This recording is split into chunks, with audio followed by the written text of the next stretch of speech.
If you like it, then you should have put a ring on it. And that's exactly what Jungroan did. Today we're looking at his Creeping Frost build using the new Nimis ring. Jung designed this ring as a reward for winning an Uber boss race, and now has created the perfect build to show it off. Welcome to Build of the Week. I'm Eben from Grinding Gear Games. The basis of this concept is the way Nimis interacts with Creeping Frost. Creeping Frost launches a cold projectile that bursts on impact, landing wherever you target it and leaving chilled ground in its wake. Nimis is a ring that sends your projectiles out in random directions, returning to you when they reach the end of their distance. With Creeping Frost, the icy projectile explodes twice, once where it lands and again when it returns to you. This means that if you target yourself, the combo is exploding your projectiles twice on the spot. Every explosion can hit the same enemy, so this overlap is extremely potent against single targets. Jungroan has taken this concept and created a highly optimized build, perfect for farming Uber bosses but capable of taking on all other content. The more projectiles we have, the more explosions we get.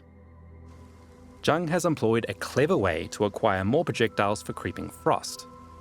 We get 2 from the Deadeye Ascendancy, and 4 from Divergent Creeping Frost. This alternate quality gem gives us an extra projectile for every 20% quality it has. We're using Diala's Malefaction to pump up the gem's quality to 50%, and Ashes of the Stars to reach 80%. With all this combined, we're firing 7 Icy Bolts and don't need the multiple projectile support gems, which would normally reduce our damage. But we don't stop there. Jung is also using Sniper's Mark. When marked with this skill, monsters hit by a projectile cause that projectile to split into more projectiles.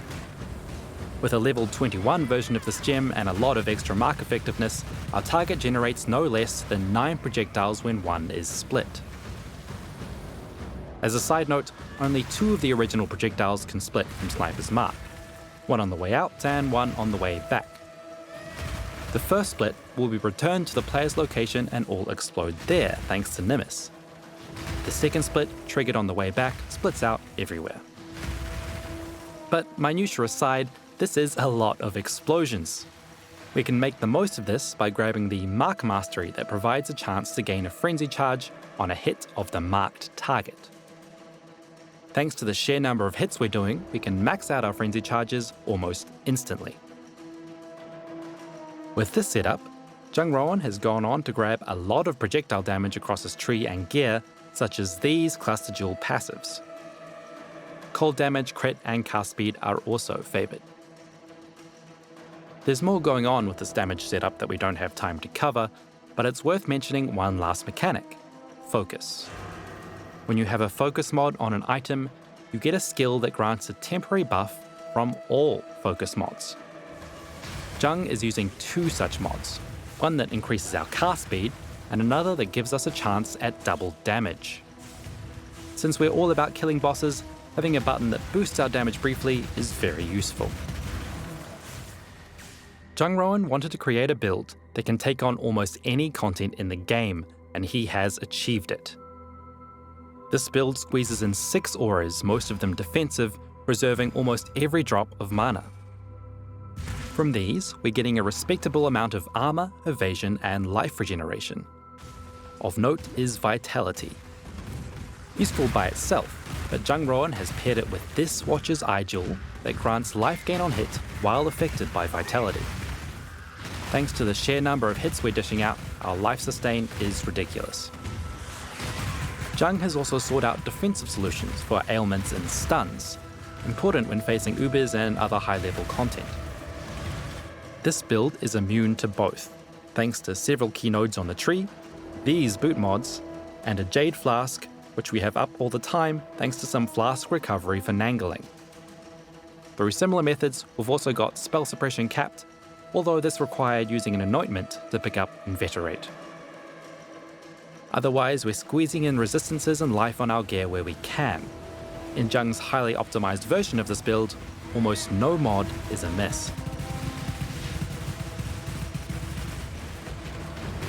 We've made this whole video, but honestly the build speaks for itself.